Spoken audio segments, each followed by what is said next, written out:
Hello everyone, welcome back to my new mini blog. তো কেমন আছো তোমরা সবাই? আশা করছি তোমরা অনেক ভালো আছো আর আমি অনেক ভালো আছি। তো ভিডিওটা দেখে তো তোমরা বুঝতেই পেরে গেছো যে আমি আজ ট্রেনে করে কোথাও যাচ্ছি। তো কোথায় যাচ্ছি আর কি কি করলাম সবটাই তোমাদের সাথে শেয়ার করব। তো চলো ভিডিওটা শুরু করা যাক। সেদিন আমরা 4 বন্ধুবান্ধবী মিলে ভোর ভোর উঠে ট্রেন ধরে চলে গেছিলাম নৈহাটি। হ্যাঁ, নৈহাটি নাম শুনে তো অনেকে বুঝেই গেছো যে আমরা বড়মার পুজো দিতে যাচ্ছিলাম। তো বড়মার পুজো দেওয়াটা আমাদের কাছে ছিল একটা ড্রিম। মানে অনেক দিন থেকে প্ল্যানিং করে করে করে করে ফাইনালি যাওয়াই হচ্ছিল না। সব থেকে বড় কথা হলো বড়মা না টানলে যাওয়াও যায় না। তো আজ ফাইনালি আমরা নৈহাটি এসে পড়েছি। মেইনলি আরও যে কারণটা ছিল সেটা হলো আমাদের বাড়ি থেকে নৈহাটি বড়মার মন্দির অনেকটাই ডিস্টেন্সে। তো সেই জন্য আরোই আমাদের প্ল্যান বারবার করেও ফেল হয়ে যাচ্ছিল।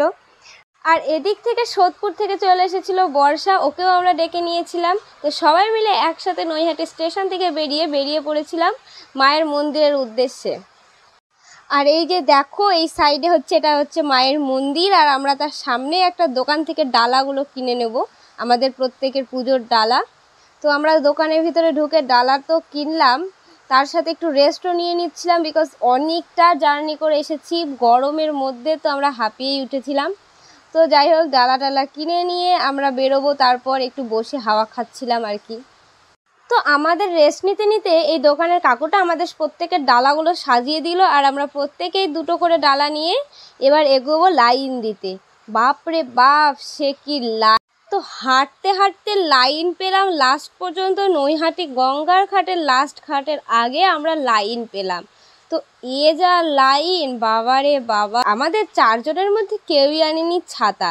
কি আর করা যাবে, এই গরমে রৌদ্রের মধ্যে দাঁড়িয়ে থাকো, কিছু তো করার নেই এখন। তো তারপর আমি সামনের জনের ছাতার নিচে ঢুকে একটু রোদ থেকে বাঁচার চেষ্টা করছিলাম। তো এটা খাটো হওয়ার বেনিফিট গাইস। তো ফাইনালি আমরা 2 ঘন্টা ধরে লাইনে দাঁড়ানোর পর ওই যে মায়ের মুখের ছবি দেখা যাচ্ছে, মানে ওখানেই মায়ের মন্দির। তো আমরা চলে এসেছি প্রায় মায়ের মন্দিরের কাছাকাছি। আর এদিকে তো মানে আরও তখন এক্সাইটেডটা বেশি লাগছে, কারণ প্রথমবার মায়ের দর্শন আর কি, এটা বলে বোঝানো যাবে না। আর এইদিকে আছে এই যে এগুলোতে লাল লাল সব উইশ বাঁধা আর কি সবারই। আর এই হচ্ছে মায়ের মন্দিরে ঢোকার প্রবেশ পথ। তো তারপর আমরা এক এক করে তো মন্দিরের ভিতরে ঢুকে যাচ্ছিলাম, মানে লাইন ওয়াইজ। ওখানে প্রচুর গার্ড ছিল, প্রচুর পুলিশ ছিল, আর ওখানে ক্যামেরা করাটাও মানে বারণ ছিল। ওই যে ভিতরে মায়ের মুখ, মায়ের মূর্তি দেখা যাচ্ছে। আমি সাইড থেকে একটু লুকিয়ে লুকিয়ে ভিডিওটা করলাম। আর এইখানে মায়ের মন্দিরের ভিতরে ঢোকার পরে এই যে এই লাইনটা হচ্ছে জিগজ্যাগ লাইন।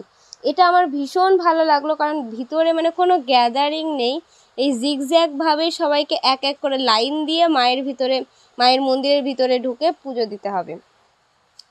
তো অবশেষে বড়মার দর্শন তো মিলল, আর ওই হচ্ছে আমাদের বড়মার মূর্তি। তো দেখতেই পাচ্ছ এত ভিড়ের মধ্যে পরপর লাইন ওয়াইজ ধরো পুজো দিতে হবে, তাই জন্য দূর থেকে একটু মায়ের ভিডিওটা করে নিলাম। তো ফাইনালি পুজো ডান, আর আমরা পুজো দিয়ে বেরিয়ে চলে এসেছি বাইরে। তো বাইরে এবার আমরা একটু খাওয়া দাওয়া করে একটুখানি গঙ্গার ধারে যাব, এরকমই প্ল্যান করেছিলাম। তারপর ট্রেন ধরে বাড়ি, তারপর শেষমেশ ঢুকলাম এই গঙ্গার ধারের এই পার্কটাতে। তো অসাধারণ একটা ভিউ আসছিল, আর পার্কটা জাস্ট ওয়াও লাগলো। তো পার্কে তো অনেকটাই বড় পার্ক, আর অনেকটা সময় কাটানোর পর তারপর একটু রেস্ট নেওয়াও হয়ে গেল। দেন তারপর আমরা বাড়ি এসেছিলাম। তো দেখো তোমাদেরকে একটু ভিউটা দেখাই, এত সুন্দর লাগছিল জাস্ট গঙ্গার ধারে এই পার্কটা, আর এত সুন্দর হাওয়া দিচ্ছিল, মানে মনটা শান্তি হয়ে যাচ্ছিল আর কি। তো এই ছিল আমাদের পার্ক থেকে গঙ্গার ভিউটা, জাস্ট ওয়াও লাগছিল সত্যি। একেই বড়মার পুজো দিয়ে এসে এরকম মনোরম দৃশ্য আর কি লাগে বলো, জাস্ট কি বলবো, কিছু বলার ভাষা নেই। আর পার্কে যাব আর আমাদের কোনো বাচ্চাওয়ালা হারকাত হবে না, এটা কি বলতে হয়? অবভিয়াসলি আমরা একটু পার্কে যাব, দোলনা চড়বো আর ঝুল খাবো, এগুলো তো আমাদের কম্পালসারি থাকছেই।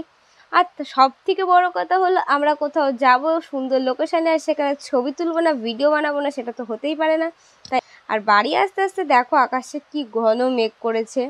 তো তো এই মেঘ বৃষ্টির মধ্যেই আমাদের এখন বাড়ি আসতে হলো। লাস্ট পর্যন্ত তো ভিজেই গেছিলাম, যেহেতু অনেকটাই দূর ছিল না, বাড়ি আস্তে আস্তে রাতই হয়ে গেছিলো। তো যাই হোক, ভিডিওটা এই পর্যন্তই আজকে। টাটা। আর তোমাদের কেমন লাগলো অবশ্যই জানিও।